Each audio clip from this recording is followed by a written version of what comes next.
Good afternoon.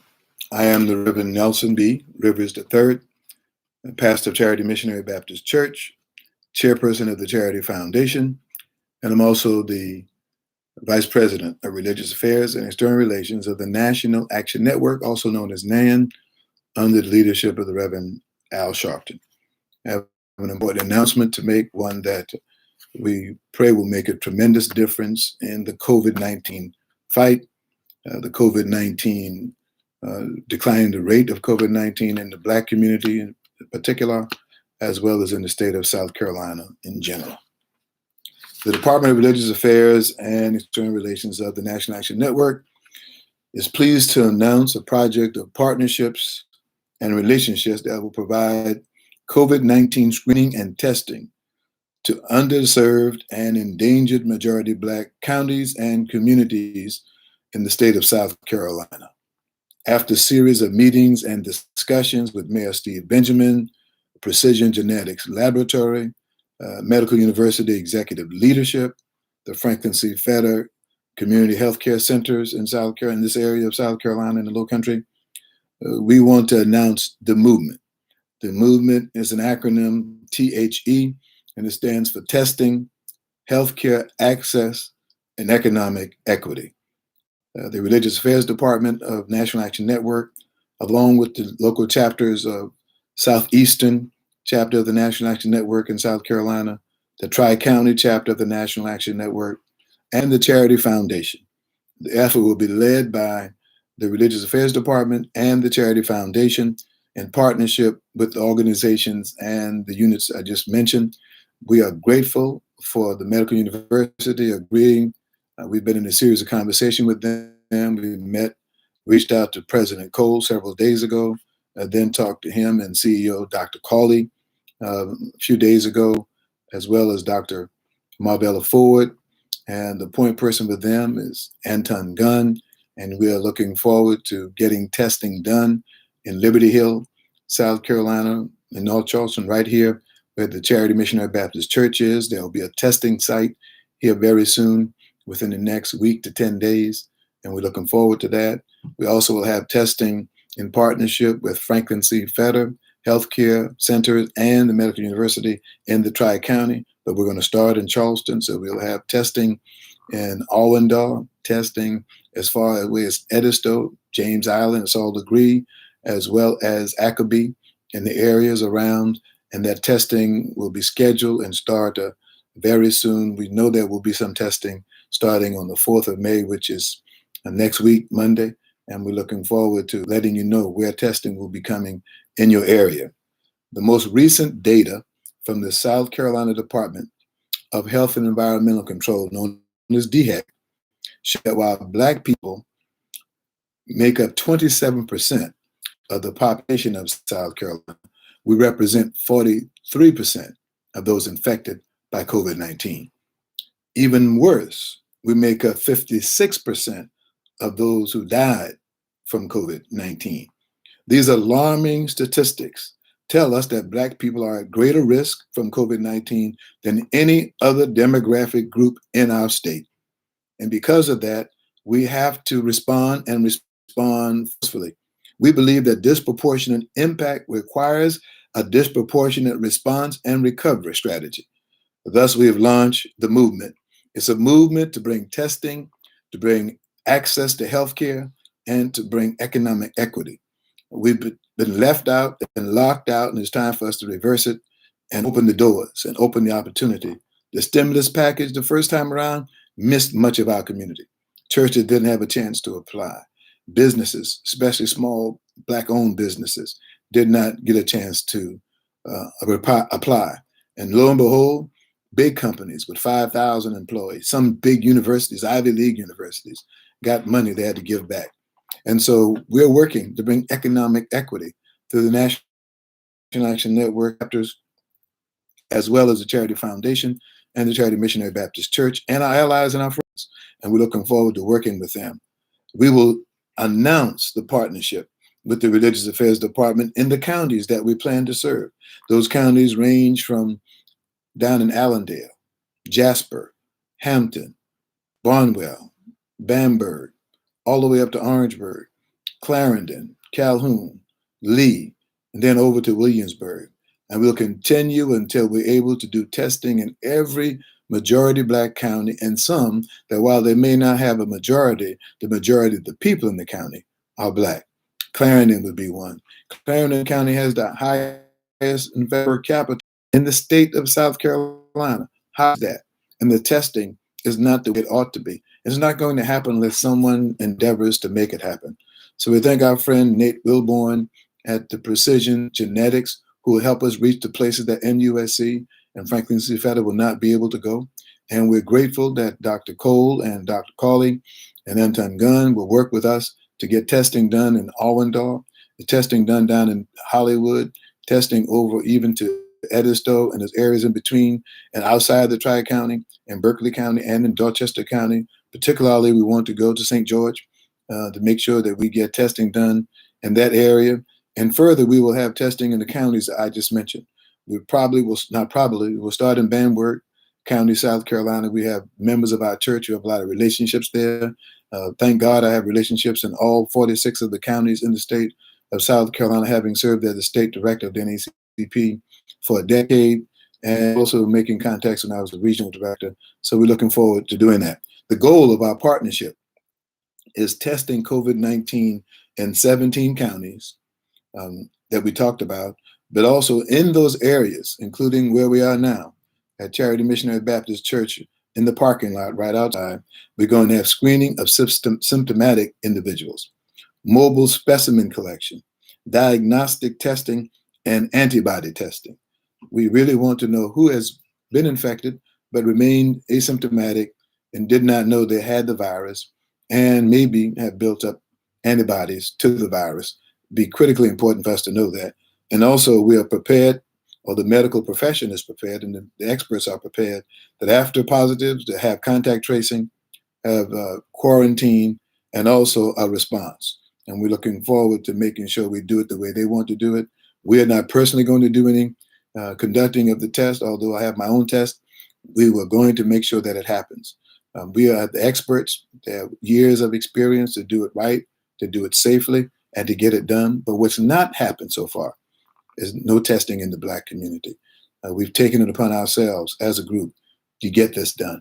So I want to thank who I call the thought leaders in our community. There are many of them, many supporters and friends, but the ones that help us develop this program and this plan, Michelle Mapp, who is well known, tremendous leader in our community now, law school student, Tamika Gadsden, who's a gifted, motivated motivator, who's an organizer par excellence, who does great work.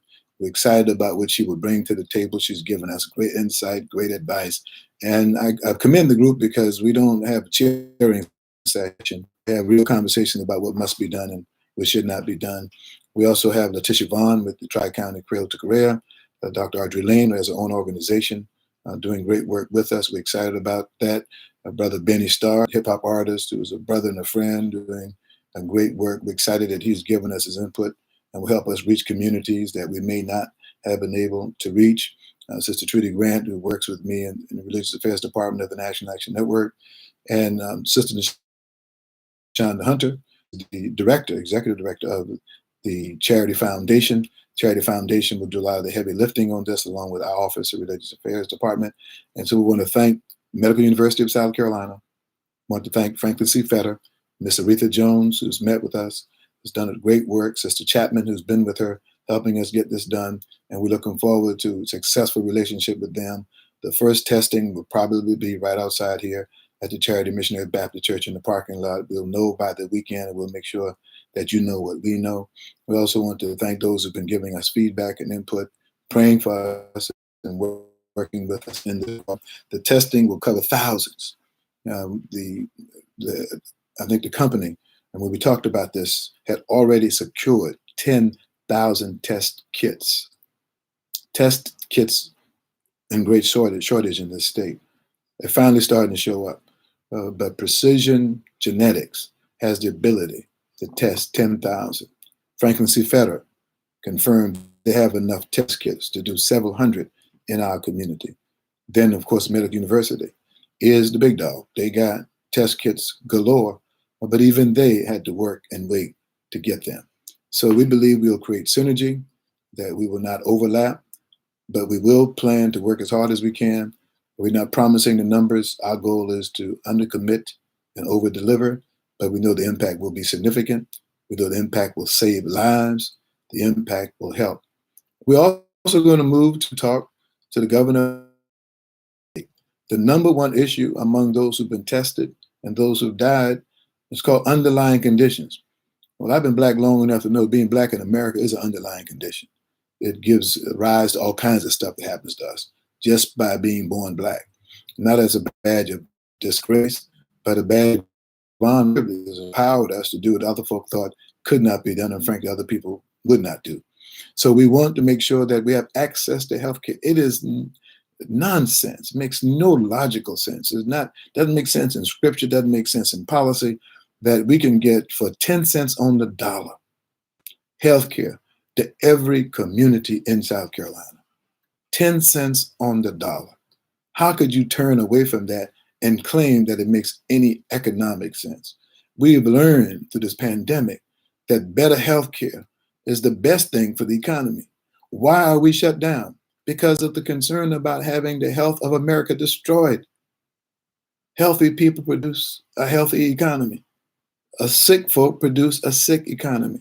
So it's not logical that you will not expand healthcare. It must be other reasons. It has nothing to do with logic, nothing to do with improving the lives and the conditions of our community. And then last but not least, economic equity. The after effects of this virus and the pandemic will be devastating to the Black community. We don't need to wait. As I preached in a sermon just the other day, we don't plan to go back to the way we were. As one of my members, Sister Teresa Gadsden, said early in this, that she didn't want to go back to normal. Normal is not a good place. We shouldn't want to go back to the way it was with us. We should want to go forward. We should have learned a lot. We should have spent time introspecting and introspection and trying to figure out how do we go forward. And then as Reverend Al Sharpton said at the rally just a few days ago, he said, we don't need a new normal. Normal didn't work for us.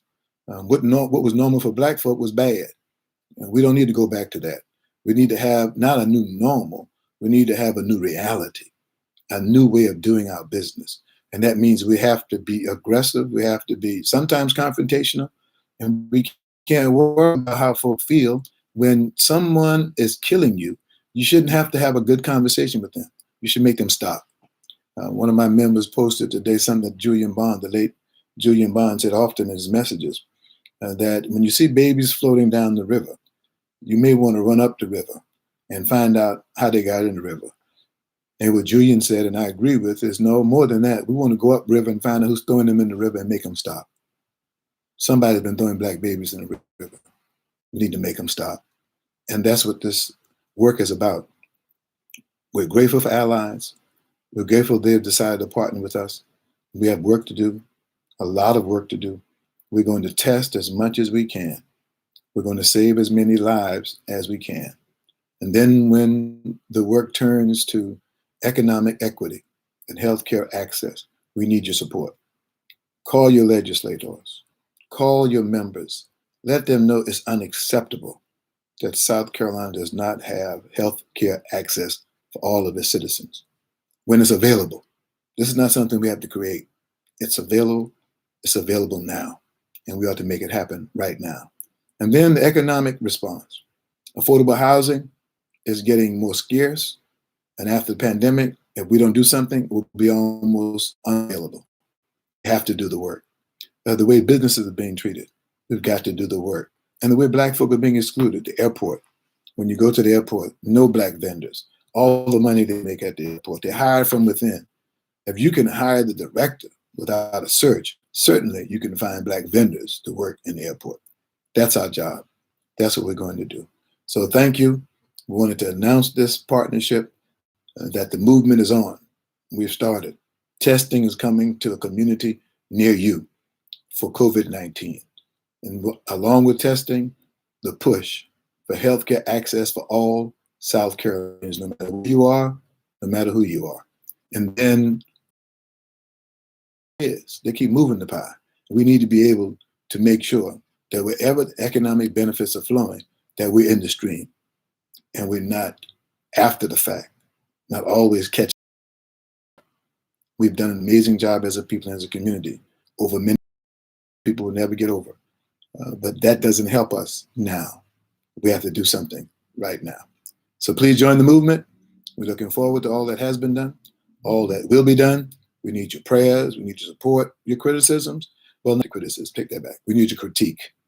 Everybody got critics. If there's a better way for us to do it, we want to hear it. If there's some things we have not done we ought to do, we want to hear that too. God bless you. God keep you.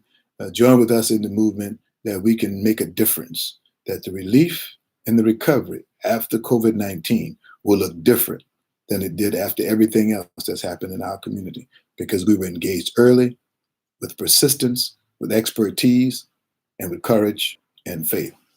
God is on our side. We have to get on his. Thank you.